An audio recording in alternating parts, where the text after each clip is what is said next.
기도 제목을 들고 하나님 앞으로 나아오신 우리 성도님들께 주님의 큰 응답, 하나님의 깊은 약속이 있기를 소망합니다.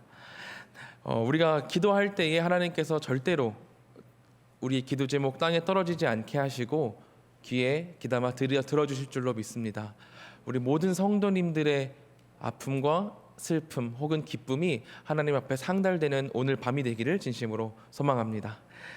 우리 성도님들 혹시 야구 좋아하시나요?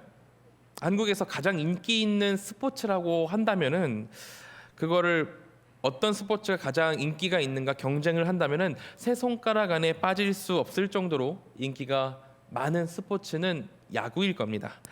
1892년부터 프로리그가 진행이 됐고 지금까지 진행이 되어 왔고 지상파 3사 그러니까 리그가 진행하고 있을 때 지상파 3사가 다 방영을 하고 또 지상파 3사 산하에 있는 스포츠 TV까지 총 6개의 그런 채널이 야구를 방영을 한다고 그래요. 그 정도로 엄청나게 인기가 많은 게 야구입니다. 제 개인적으로는 야구라는 스포츠를 잘 이렇게 막 즐겨 보지도 않고 어떻게 뭐 잘 소식을 접할 길이 없어서 잘 모르는데 야구가 있는 날에 야구장 옆으로 지나가는 것만으로도 열기가 막 느껴지곤 합니다. 경기장 안에 수많은 사람들이 외치는 그 함성이 대단하더라고요. 그 옆으로 그냥 지나가기만 하는데 몸이 막 찌릿찌릿할 정도로 엄청난 그 열기들이 느껴지곤 했었습니다. 성경에서 여리고성이 함성을 지르자 무너졌다고 하는데 물론 하나님께서 여리고성을 무너뜨리신 거지만 야구 경기장에서 그 외쳐지는 함성을 들을 때 함성에도 굉장한 힘이 있구나 이런 거를 느끼곤 합니다. 어쨌든 저는 야구에 관심이 없다 보니까 경기가 다 끝나고 뉴스를 통해서 소식을 접하게 되는데 어렸을 때부터 야구에 대한 뉴스를 볼 때마다 그때마다 헷갈렸던 단어가 있습니다. 특히 야구에서 많이 쓰이는데 연패라는 단어예요. 이 단어가 웃긴 게 사용처에 따라서 그 의미가 극과 극으로 바뀌거든요. 어떤 팀이 3연패를 했다라고 하면은 이을 연자 또 패할 패자를 써서 어떤 팀이 3번 내리졌다를 의미하기도 하지만 또 다른 의미로는 이을 연자에다가 으뜸할 패자를 써서 무려 3번이나 우승을 했다라고 의미를 나타내기도 합니다. 그래서 야구에 관심이 없는 저로서는 어떤 팀이 3연패를 했다라는 이야기를 들으면은 이게 잘해서 우승을 3번을 한 건지 아니면은 이 팀이 너무나도 못해가지고 3번을 내리졌다는 건지 잘 모르겠었습니다. 야구를 잘 아시는 분들에게는 예를 들어서 한화가 3연패를 했대 그러면은 한화 팬들께는 죄송하지만 이 팀이 92년부터 20년 동안 우승을 하지 못했습니다. 당연히 생각할 필요도 없이 한화가 3번 졌구나 하고 생각을 하게 되지만 야구를 모르는 사람의 입장에서는 이게 우승을 했다는 건지 아니면 졌다는 건지 알 수가 없게 되는 거죠. 이 단어를 왜 이렇게 쓰는가 하는 의아함이 있습니다. 이런 동음이의어 말고도 헷갈리는 단어는 또 있습니다. 이를테면은 보전과 보존이 있죠. 애국가에 보면 나오죠. 대한 사람 대안으로 길이 보전하세. 저는 이 보전과 보존도 참 헷갈리는 단어 중 하나였습니다. 일단 사전을 보면은 보존은 잘 보호하고 간수하여 남김이라고 나와 있어요. 그리고 보전은 온전하게 보호하여 유지함이라고 나와 있죠. 이게 들으셔도 아시겠지만 거의 의미가 다를 게 없어가지고 이 두 단어를 왜 이렇게 나눠놨을까 의구심이 듭니다. 사실 이 두 단어는 의미는 비슷하지만 뭐가 다르냐면은 용도가 다릅니다. 보존은 눈에 보이고 손에 잡힐 만한 것에 주로 사용이 되죠. 이를테면은 유물이나 공문서, 오랫동안 문제없이 간직해야 될 그런 작은 것에 대해서 보존한다고 표현을 합니다. 하지만 보전은 다릅니다. 보전은 좀 더 광범위한 것에 사용이 돼요. 애국가에 나와 있듯이 나라라든지 아니면은 환경이라든지 잘 지켜서 아껴서 오랫동안 변함없이 지킨다는 의미를 쓸 때 보전을 사용합니다. 이 두 단어가 의미는 비슷하지만 대상에 따라서 다르게 사용되고 있는 것을 우리는 볼 수 있죠. 그리고 마지막으로 또 제가 헷갈리는 것도 참 많죠. 제가 헷갈리는 단어가 또 있는데 그게 뭐냐면은 목적과 목표입니다. 이 두 단어는 얼핏 생각하기에는 사용처도 같고 의미도 같아 보입니다. 두 단어 모두 뭔가 이루어야 하는 것에 사용이 되기 때문에 목적이나 목표나 어떻게 사용하든 큰 상관이 없어 보이죠. 하지만 이 두 단어는 생각보다 꽤 큰 차이를 가지고 있습니다. 사전을 펼쳐서 목적에 대해서 찾아보면은 목적의 사전적 정의는 실현하려고 하는 일이나 나아가는 방향을 의미한다고 합니다. 뭔가 되고 싶은 거, 뭔가 다다르고 싶은 이상향을 이야기한다는 거죠. 그리고 목표는 뭔가를 달성하려고 지향하는 실제적 대상이다라고 나와 있어요. 이상향을 달성하기 위해서 실제적인 거, 수치나 계량 이런 것들을 달성할 것을 의미하는 게 목표라는 겁니다. 그러니까 목적은 뭔가 다다라야 할 것을 이야기한다면은 목적은 뭔가 다다라야 할 것을 이야기한다면 목표는 다다르기 위해서 달성할 방법론을 이야기한다는 거예요. 만일 우리가 대학에 들어가려는 목적을 우리가 삼는다면은 목표는 그 목적을 달성하기 위해서 문제집을 얼마나 푼다든지 아니면은 잠을 얼마나 잔다든지 아니면은 집중력을 위해서 어느 정도의 운동을 한다는 이런 계획, 이런 구체적인 일이 목표라고 볼 수 있다는 겁니다. 목적과 목표에는 이렇게 분명한 차이가 있다는 거죠. 문제는 우리가 삶을 살아가면서 이 목적과 목표를 굉장히 헷갈려 한다는 거예요. 성경에서는 하나님께서는 성경을 통해서 우리가 삶을 살아가면서 어디로 나아가야 할지를 목적하여 염두에 두라고 말씀을 하시는데 우리 인간들은 그게 아니라 삶을 살아가면서 내가 뭘 달성할 수 있을까? 내가 얼마만큼 하면 이거를 달성할 수 있을까 하는 목표에 초점을 맞추곤 합니다. 그리고 그에 따라서 소유하려고 하고 채워 넣으려고 하고 이 수치를, 이 계량을 빨리 달성하려고 하죠. 오늘 읽은 본문에 나오는 이스라엘 백성들도 마찬가지입니다. 본문에 보면은 그들이 하나님의 백성임에도 불구하고 자신들의 목적과 목표를 바꾸어서 생각함으로 하나님의 목표가 아니라 내 목표에 집중해서 하나님을 향한 목적이 아니라 내 목표에 집중해서 하나님을 자신의 램프의 진이로 삼는 것을 볼 수 있죠. 오늘의 본문은 우리가 너무나도 잘 알고 있는 언약궤를 빼앗긴 이야기입니다. 이 시대는 사사 시대에서 사무엘 시대로 넘어오는 그런 시대였습니다. 아직 사사들이 주님의 백성을 통치하고 이끌던 시대였죠. 이렇게 하나님의 사사들이 백성들을 이끌고 있었지만 사사 본인이나 그 밑에 백성들의 모습은 하나님의 백성이라고 불리기에 굉장히 민망한 수준이었습니다. 이스라엘의 삶은 문란했고 정도가 없었으며 욕망으로 가득 차 있었어요. 하지만 안타깝게도 이들을 하나님께로 바르게 이끌어야 할 제사장들, 이 제사장들은 부패해 있었습니다. 백성들은 탈선하고 있고 나라 밖에서는 블레셋이 이스라엘을 호시탐탐 노리고 있는데 이런 중차대한 때에 대제사장이라고 불리던 엘리 대제사장은 하나님의 음성을 들어본 지 오래된 상황이었습니다. 귀를 기울여서 하나님이 무슨 말씀을 내게 그리고 이스라엘에 주시는지 듣고 그것에 따라 행동해도 부족할 때인데 엘리는 영적인 분별력을 하나님에 대한 응답을 잃어버린 듣지 못한 오래된 그런 상태였어요.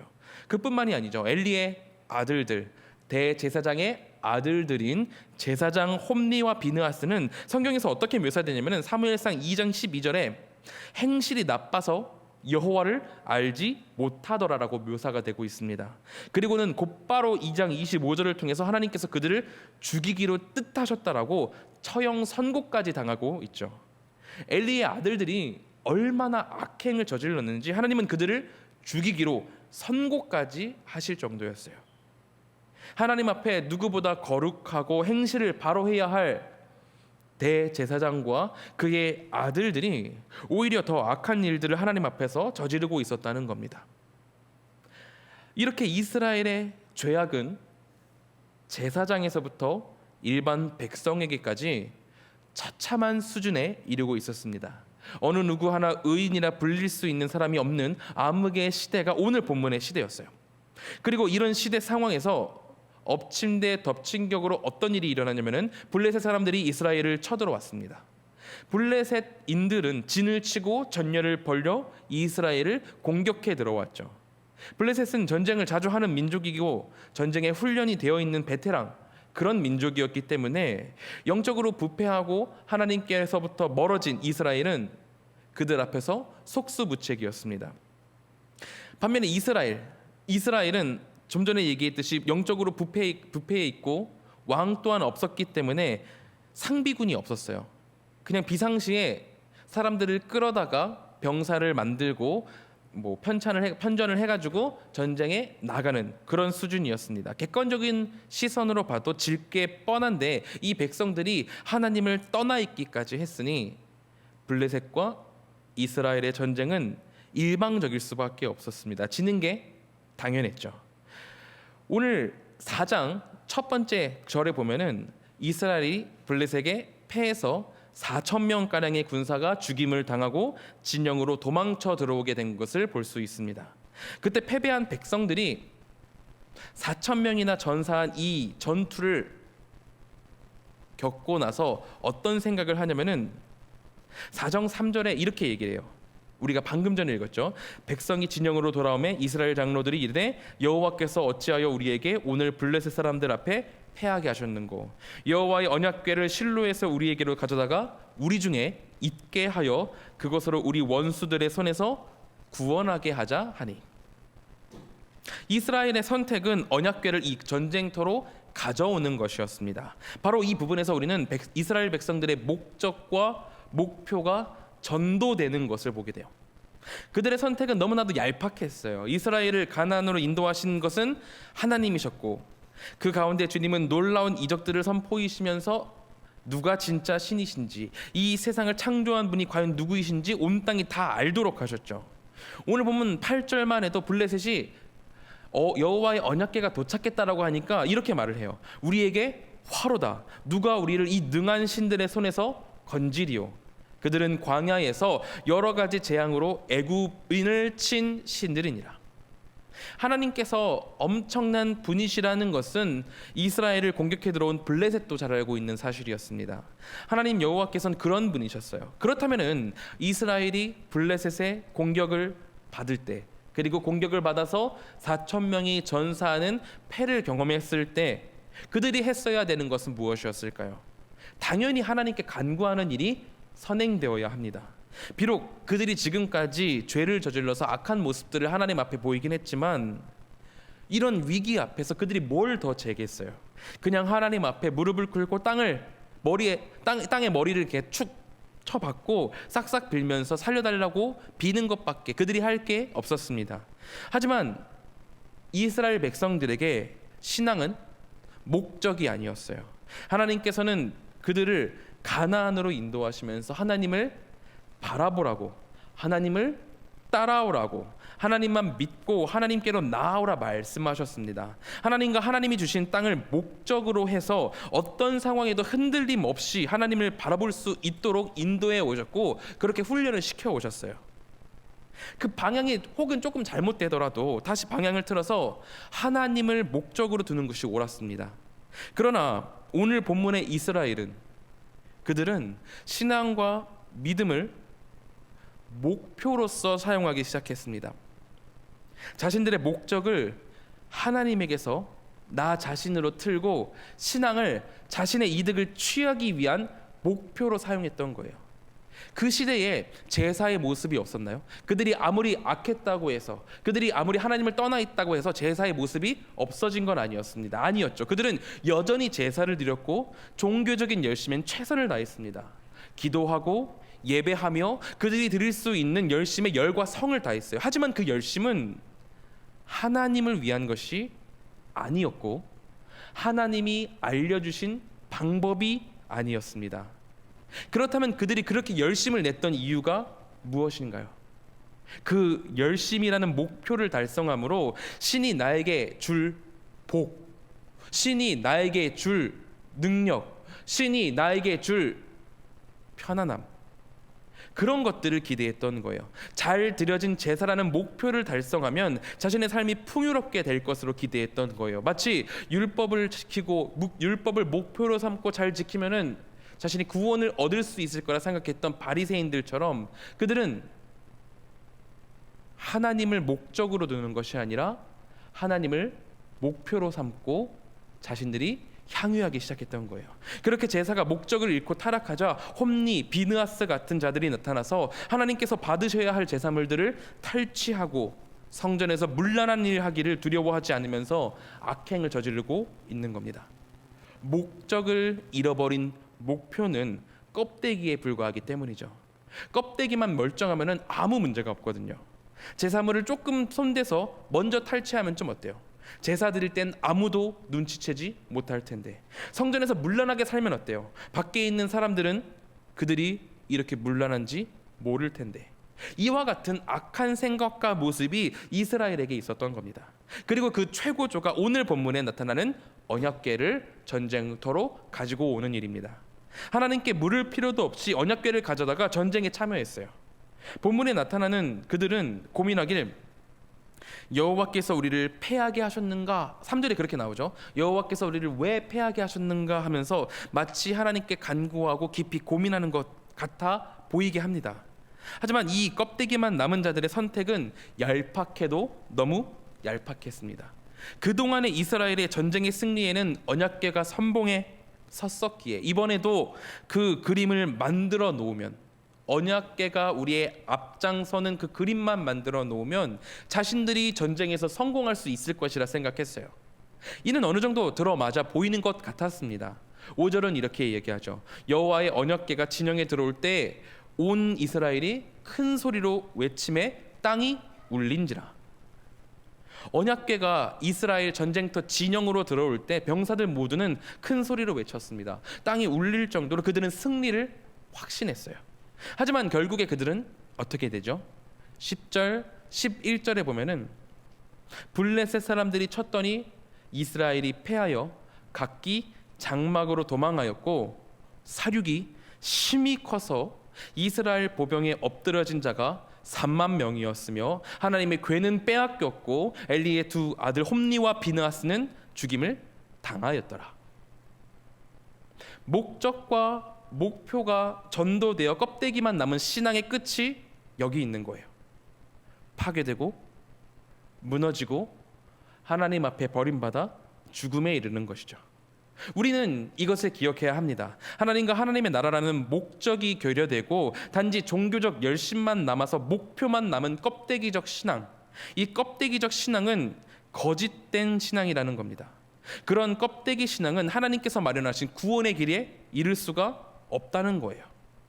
하나님이 아니라 내 욕심을 바라보는 것이기 때문에 근본적으로 불신앙과 다를 바 없기 때문에 하나님 앞에 버림받아지고 하나님께 거부당하여지고 죽음의 길로 나아갈 수밖에 없다는 겁니다. 문제는 내가 이 상태인지 알아차리기가 쉽지 않다는 거예요. 목적과 목표의 전도가 두려운 것은 껍데기는 남아있기 때문에, 껍데기 자체는 남아있기 때문에 내가 잘못된 길을 가고 있는지 아닌지 그거를 판별하기가 쉽지 않다는 거죠. 알아차리기가 쉽지 않다는 겁니다. 그리고 세상이 이미 껍데기가 중요하다고 권하고 있기 때문이에요. 세상은 우리가 살아가고 있는, 우리가 속해 있는 세상은 이미 껍데기만 번지르면 됐지라고 말하고 있기 때문입니다. 우리가 수많은 시간을 세상에서 보내게 되는데 세상은 아예 목적은 필요 없고 목표를 달성하는 데 치중하라 이야기를 해요. 요즘에 유행하는 드라마 중에서 더 글로리라는 드라마가 있습니다. 이게 태양의 후예, 도깨비, 유명한 드라마죠. 이 드라마들을 쓴 김은숙 작가가 쓴 드라마인데 얼마나 유행을 하는지 넷플릭스 동양권 나라들에서 1, 2, 3위를 독식하고 있는, 그런 시청률을 독식하고 있는 화제작이에요. 제가 드라마 같은 경우에는 어디서 인기가 많다, 시청률이 장난 아니다라고 하면은 청개구리 같은 게 있어서 잘 안 보려고 하는데, 그래서 아직까지도 오징어 게임도 안 봤습니다. 근데 청년들이 하도 재밌다라고 옆에서 이야기를 하니까 이야기에 슬쩍 끼고 싶어가지고 1편을 살짝 보고 안 보려고 그랬어요. 그래서 1편을 살짝 틀었는데 끝나 있었습니다. 네, 다 봤어요. 재미있더라고요. 이게 내용이 이렇습니다. 문동은이라는 친구가 있어요. 문동은이라는 여자친구가 있습니다. 주인공이 있는데 이 동은이가 고등학교 때 박연진이와 그 무리들한테 아주 심하게 따돌림을, 왕따를 당하고 괴롭힘을 당해요. 어느 정도냐면은 이 박연진이가 동은이의 집을 찾아가서 난장판을 펴놓고 굉장히 잔인하게도 다리미를 가지고 몸에 대서 사람을 괴롭히기까지 합니다. 화상을 입히기까지 하죠. 이에 동은이는 죽으려다가 다시 마음을 고쳐먹고 연진이에게 복수를 다짐을 하고 치열한 계획을 세워서 10여 년이 지난 후에 복수를 시작하는 내용입니다. 이 10여 년이 지난 시점에서 동은이를 괴롭히던 연진이는 기상캐스터가 되고 재벌가의 시집을 가게 되는데 연진이가 남편에게 이렇게 묻는 장면이 있어요. 나는 담배를 피고 당신은 담배도 안 피는데 대체 왜 나랑 결혼을 했느냐, 이렇게 묻는 그 장면이 있습니다. 그때 재벌 남편이 뭐라고 대답을 하냐면은 당신이 선볼 때 디올로 머리부터 끝까지 다 채워놔서 라고 얘기를 하고, 그리고 당신이 미학적으로 깔끔하기 때문이라고 이야기를 합니다. 연진이의 가족이 무속인과 결탁해서 또 비리 경찰과 어떻게 결탁을 해가지고 바람직하지 못한 일을 해서 부를 축적하고 있고, 연진이의 행실이 그렇게 좋지 못한 것을 알고 있으면서도 이 재벌 남편이 겉으로 봤을 때 명품으로 치장하고 기상캐스터라는 남들이 봤을 때 좋게 보여지는 직업을 가지고 있었기 때문에 박연진이와 결혼을 했다는 거예요. 즉 이 재벌 남편은 본질적으로 내가 결혼할 상대가 어떤 사람인가, 이게 중요한 게 아니라 이 결혼이 남들에게 어떻게 보여지는가가 중요했던 거예요. 그것에 더 무게를 두고 결혼이라는 목표점을 달성했던 겁니다. 그에게 결혼은 목적이 아니라 목표였던 거죠. 아마 작가는 현실의 사회와 드라마를 시청하는 우리를 이 재벌 남편 캐릭터에 투영시키는 것 같습니다. 지금 우리가 살아가는 세상이 이와 크게 다를 게 없기 때문이에요. 제가 너무 세상을 폄훼하는 것 같을 수도 있지만 결혼이라는 주제 말고 다른 것으로 옮기면 공감이 가실지 모르겠습니다. 교육을 볼까요? 현실의 교육은 그 목적을 잃어버린 지 오래인 것 같습니다. 교육은 그저 취업을 위한 달성해야 될 목표가 되었어요. 대학교만 해도 대학 생활이라고 불리는 그 안에서 이루어지는 모든 것들이 지식을 얻고 아니면은 우정을 나누고 성숙한 인간이 되기 위한 목적을 달성하는 게 아니라 취업을 위해서 달성해야 될 목표가 되어버렸던 거죠. 경제 활동은 어떤가요? 우리는 인간의 삶을 영위하기 위함이라는 고귀한 목적을 가지고 경제 활동을 합니다. 하지만 어느새 인간의 삶, 고귀한 것, 인간의 삶은 사라지고 경제 활동이라는 목표만 생겨서 그것에만 몰두하는 내 모습, 그리고 세상을 보게 됩니다. 많은 사람들이 자신이 살아가는 목적을 잃고 목표만을 달성하려다가 끝내 길을 잃고 자신의 목숨이든 인간성이든 도덕성이든 모든 것을 파괴하고 있는 현장을 우리는 세상 가운데에서 목도하고 있어요. 하지만 우리 그리스도인들에게 하나님을 믿는 사람들에게 감사하게도 성경은 이렇게 말하죠. 이사야 43장 7절은 이렇게 말합니다. 내 이름으로 불려지는 모든 자 곧 내가 내 영광을 위해서 창조한 자를 오게 하라. 그를 내가 지었고 그를 내가 만들었느니라. 고린도전서 10장 31절은 이렇게 말하죠. 그런즉 너희가 먹든지 마시든지 무엇을 하든지 다 하나님의 영광을 위하여 하라. 아멘. 하나님은 우리에게 말씀하십니다. 우리 인간들에게는 처음 창조될 때부터 주어진 목적이 있고 그 목적은 바로 하나님이시라는 거죠. 그 길을 따를 때에 회복과 치유가 있고 소망이 있다는 겁니다. 우리는 이 놀라운 비유를 소유한 자들이에요. 그러므로 오늘 함께 나와서 기도하는 우리 모두는 먼저 나 자신을 돌아볼 수 있어야 합니다. 내 신앙이 껍데기만 남은 것은 아닌지 점검할 필요가 있다는 거죠. 어떤 기도회라는 목표를 달성해서 일정한 기도 시간을 달성해서, 많은 기도 시간이라는 목표를 달성해서 하나님께 뭔가 얻는 것에 마음을 쏟고 있는 것은 아닌지 우리가 우리 스스로를 살펴볼 수 있어야 돼요. 그렇다면 우리는 우리의 목적을 어떻게 항상 바르게 하나님을 향해서 바르게 둘 수 있을까요? 첫째는 우리의 방향을 회복할 수 있어야 됩니다. 목표는 그것을 수치적으로 달성하는 데 그 의의가 있지만, 목적은 바른 방향으로 나아가서 잘 도착하는 데 의의가 있습니다. 오늘 본문의 이스라엘 백성들은 방향을 놓치고 있었어요. 자신들이 과연 바른 방향으로 나아가고 있는지에 대한 점검이 없었죠. 아무리 크고 좋은 배라고 할지라도 그 배가 방향을 잡지 못한다면 그저 바다 위에서 둥둥 떠다니면서 표류할 수밖에 없습니다. 그 안에 얼마나 좋은 것들이 설치가 되어 있고 얼마나 좋은 카페트가 있고 좋은 객실이 있느냐, 이것과는 상관없이 배가 방향을 정하지 못한다면은 목적지로 나아갈 수가 없는 거예요. 하나님을 향해서 목적을 둘 때 우리는 어떤 상황에도 흔들리지 않고 바른 길로 나아갈 수가 있습니다. 우리가 살아갈 때 흔들릴 수 있죠. 무너질 수 있죠. 하지만 다시 방향성을 되찾아서 하나님께로 나아갈 수 있는 힘이 우리의 바른 목적에 있는 겁니다. 성경이 우리에게 바른 목적을 이야기해 주고 계세요. 내 방향을 버리고 성경에 맞춰서 하나님의 방향을 맞출 때 우리는 바른 목적지로 나아갈 수 있습니다. 두 번째는 공간을 회복할 수 있어야 됩니다. 하나님께서는 이스라엘 백성들에게 가나안을 주셨고 이스라엘은 그곳에 다다르기 위해서, 그리고 그곳을 지키기 위해서 부단히 애썼습니다. 하나님은 지금 우리에게도 땅을, 공간을 약속해 주셔죠. 바로 하나님의 나라라는, 주님의 나라라는, 천국이라는 이 놀라운 일들을 우리에게 약속해 주십니다. 우리는 하나님이 주신 이 하나님의 나라를 마음에 품고 기대하고 소망할 수 있어야 합니다. 하지만 요즘에는 우리 성도들에게조차 하나님 나라에 대한 기대와 소망이 줄어들고 있는 것 같아요. 이전에는 하나님 나라를 주제로 한 복음 성가들이 심심치 않게 발매가 되었었는데, 최근에는 인터넷에 복음 성가 인기 차트 이런 게 있거든요. 그런 것들을 봐도 하나님의 나라를 주제로 한 찬양, 그런 찬양을 찾기 힘든 게 사실입니다.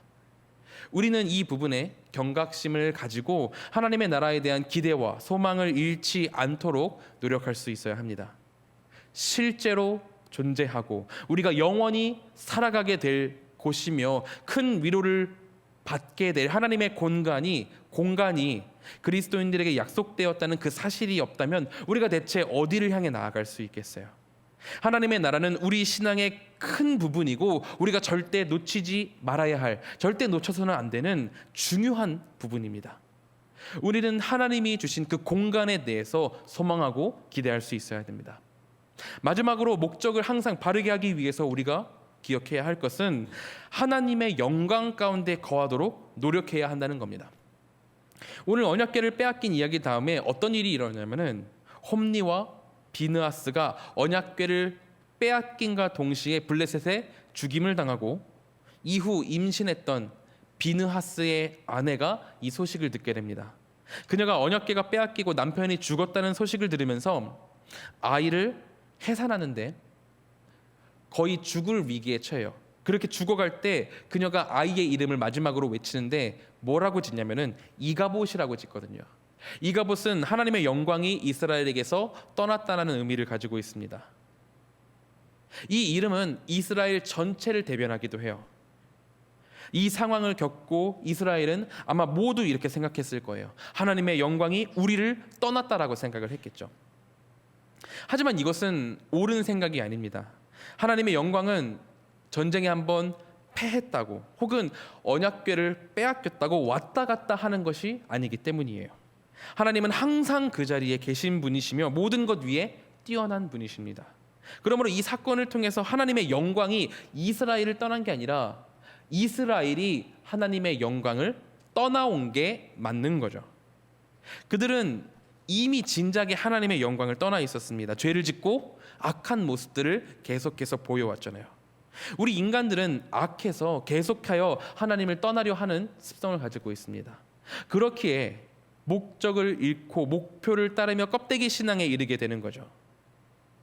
그렇게 우리는 하나님의 영광에 머물기 위해서 부단히 노력해야 합니다.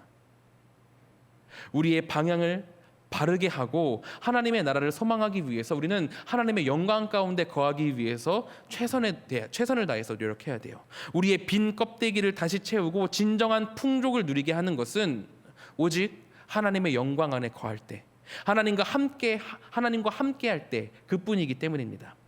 왜 옛날 영화 중에서 그런 내용이 있었어요. 독에다가 물을 부어서 채워 넣는 건데 밑동이 깨져 있는 거예요. 밑동이 깨어진 그런 장독에 물을 부으라는 건데, 물을 부어서 채워 넣으라는 건데 그 미션을 절대 달성할 수가 없잖아요.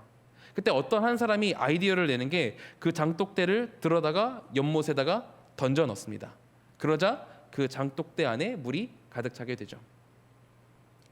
하나님의 영광 안에 거하는 것은 하나님의 영광을 끌어다가 내 안에 채우는 게 아니라 하나님의 영광에 우리가 풍덩 담길 때 우리의 모든 것에 가득 하나님의 영광이 채워지게 되는 것입니다. 그렇기 때문에 우리 성도님들이 예배에 항상 나와 오시고 또 하나님께 기도할 수 있는 기회에 항상 나와 주시고 또 말씀을 읽고 기도하는 데에 항상 전념해 주시기를 바랍니다. 그렇게 하나님의 영광에 가득 차 있을 때 우리는 2023년 바른 목적을 향해서 나아갈 수 있게 될 것입니다. 우리의 방향을 바르게 하고 하나님의 나라를 소망하며 주님의 영광 안에 거할 때 우리는 순탄하게 우리의 목적지에 다다르게 될 것입니다. 2023년 우리 모든 행동 가운데 하나님의 목적이 담기기를 기대하며 우리 함께 기도하도록 하겠습니다.